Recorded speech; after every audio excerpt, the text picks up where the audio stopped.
아, 이제 노트북 살 돈 좀 모아야겠어요, 진짜. 오늘은 인텔의 신형 타이거 레이크 프로세서를 탑재하고 나올 노트북 중에서 제가 갖고 싶은 노트북들이 뭐가 있는지 좀 소개하고, 또 타이거 레이크와 함께 발표된 인텔의 새로운 노트북 플랫폼 브랜드 에보에 대해서도 좀 알아보려고 합니다.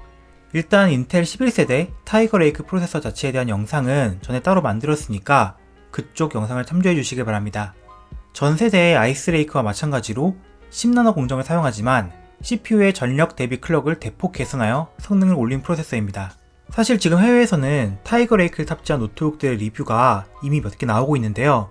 제가 지적했던 것처럼 쿨링 성능이 좋지 못해서 많은 전력을 CPU에 먹이지 못하는 얇은 노트북의 성능은 인텔이 주장한 성능보다 더 떨어지는 것으로 보입니다. 하지만 CPU 자체에 대한 평가가 애매한 것과 달리 타이거 레이크를 탑재해서 출시 예정인 노트북은 굉장히 매력적인 노트북이 많습니다. 그리고 그 중심에 있는 것이 인텔의 새로운 울트라북 플랫폼인 에보입니다. 그래서 에보가 뭐냐 라고 하면 인텔이 정한 프리미엄 휴대용 노트북의 기준 같은 거라고 생각하시면 돼요. 기준을 만족하면 노트북에 아주 예쁜 에보 스티커를 붙일 수 있는 자격을 주는 거죠. 사실 우리가 지금은 일반 명사처럼 사용하고 있는 울트라북도 원래 인텔의 브랜드였고 2012년에 가볍고 얇은 휴대용 노트북의 기준을 만들어서 그걸 만족하는 노트북에 울트라북 스티커를 붙여줬었어요. 에보 인증을 받을 수 있는 기준은 다음과 같습니다. 배터리 사용 시 일관적인 반응성, 절전 모드에서 1초 내로 복귀, 9시간 이상의 실사용 배터리 타임, 와이파이 6, 썬더볼트 4와 USB 포트를 통한 충전, 15mm 미만의 두께 등입니다. 사실 세세한 기준은 더 많이 있는데 중요한 건 이 정도예요. 사실 인텔 10세대 프로세서와 함께 등장했던 프로젝트 아테나의 기준이랑 비슷하죠. 사실 프로젝트 아테나 2.0이라고 생각하면 돼요. 얇고 가볍고 배터리 오래가고 빠릿빠릿한 노트북을 만들란 소리죠.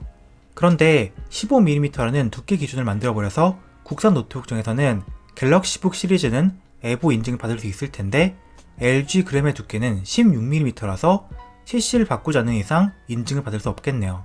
이 인증을 받았냐 안 받았냐는 사실 별로 중요한 게 아니지만 인텔이 일종의 가이드라인을 제시했다는 점이 중요합니다.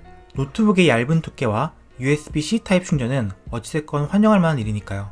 자, 그러면 제가 갖고 싶은 노트북들 얘기를 몇 가지 해보려고 합니다. 에보 인증 여부랑 별 관계없이 나열하겠습니다. 일단 레노버 요가 슬림 7i 프로입니다. 지포스 GTX 1050급의 성능을 갖고 있다고 하는 MX450 그래픽 옵션을 선택할 수 있고 14인치 16:10 비율의 2K 해상도와 90Hz의 조사율을 지원하는 디스플레이를 가지고 있는 노트북입니다. 비록 무게는 1.45kg으로 가벼운 편은 아니지만 레노버 슬림 라인이 항상 그랬듯이 울트라북 중에서는 비교적 높은 성능을 보일 것으로 생각되며 휴대용 그래픽 작업과 간단한 게이밍 머신으로 좋을 듯합니다. 시작 가격은 999유로 정도로 예상됩니다. 다음으로 또 레노버인데요. 싱크패드 X1 나노입니다. 싱크패드는 묵직한 구식 노트북이라는 편견을 완전히 깨부수는 최소 무게 907g으로 아주 가볍고 14mm의 두께를 자랑하는 노트북입니다. 화면 크기는 13인치이지만 16:10 비율의 2K 디스플레이를 탑재하고 있고 싱크패드의 내구성과 키보드를 겸비하고 있는 노트북입니다. 싱크패드 X1 카본도 가볍고 얇은 노트북이었지만 X1 나노는 거기서 한 발 더 나아간 노트북이죠. 시작 가격은 1399달러라고 합니다. 다음은 HP의 프리미엄 라인업 스펙터 X360 14입니다. 스펙터는 13인치와 15인치 모델이 있었는데 사실 13인치는 좀 작고 15인치는 무겁다는 단점이 있었죠. 그래서 이번에 14인치 모델이 새로 등장했는데 3:2 비율의 3000x2000 해상도라는 유니크한 디스플레이를 사용합니다. 16:9나 16:10 비율에 비해 더 수직 방향으로 넓은 디스플레이이기 때문에 더 많은 정보를 한 화면에 담을 수 있다는 큰 장점이 있지만 반대로 영상 감상이나 게임 등 와이드 해상도에 최적화된 콘텐츠를 소비할 때는 불리하다는 단점은 있습니다. 화면이 위아래로 길어지면서 자연스럽게 터치패드의 크기도 커지는 부가적인 장점도 있겠네요. 시작 가격은 1199달러라고 합니다. 다음은 그램 17 타이거 레이크 버전입니다. 아직 발표된 부분은 없지만 분명 나오겠죠? 한국에서 노트북 중 가장 높은 지분을 차지하고 있는 그램이지만 사실 테크 유튜버들 사이에서는 성능과 발열면의 한계, 비싼 가격에 비해 약간 불완전한 마감 등으로 호불호가 갈리는 브랜드입니다. 과연 이번 타이거 레이크 버전 그램은 어떤 모습을 보일지 궁금합니다. 확실히 17인치 16:10 QHD 플러스 디스플레이는 그램의 최고 매력 포인트 중 하나죠. 마지막으로는 MSI 스텔스 15M입니다. 이건 앞에 소개했던 노트북들과는 다르게 게이밍 노트북입니다. 일단은 저전력 프로세서로 분류되어 있는 타이거 레이크를 사용한 게이밍 노트북이라는 게 좀 특이하죠. 그래픽카드 옵션은 최대 RTX 2060 맥스Q를 선택할 수 있고 144Hz의 고주사율 디스플레이를 채용했습니다.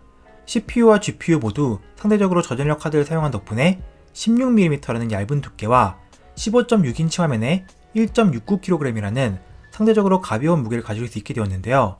라이젠 르누아를 탑재한 경량 게이밍 노트북인 제피러스 G24와 비슷한 무게이지만 더 큰 화면 크기를 가지고 있죠.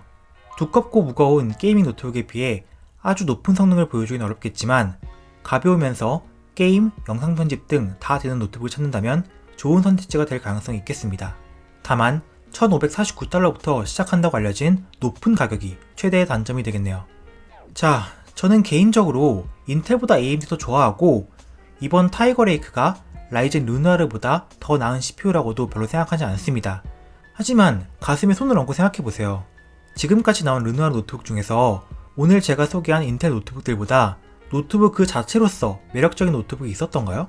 라이젠 노트북 중 고급 라인업이라고 해봐야 기껏 레노버 슬림 7, MB X360 정도인데 솔직히 저 노트북들보다 슬림 7i 프로, 스펙터 X360이 객관적으로 더 고급 모델이거든요. 16:10이나 3:2의 화면비, 썬더볼트 단자, 훌륭한 디자인과 차별화된 기능을 가진 노트북을 갖고 싶다면 인텔 CPU가 탑재된 노트북을 쓰는 거 말고는 방법이 없다는 겁니다. 솔직히 꼬아요. 되게 꼬운데 가격도 비싸고. 근데 어떡합니까? 갖고 싶은데. 지금부터 돈을 좀 모아야겠어요. 소개한 노트북 5개만 다 산다고 해도 거의 경차 한 대값 나오는 거 아닌가 모르겠어요. 에휴.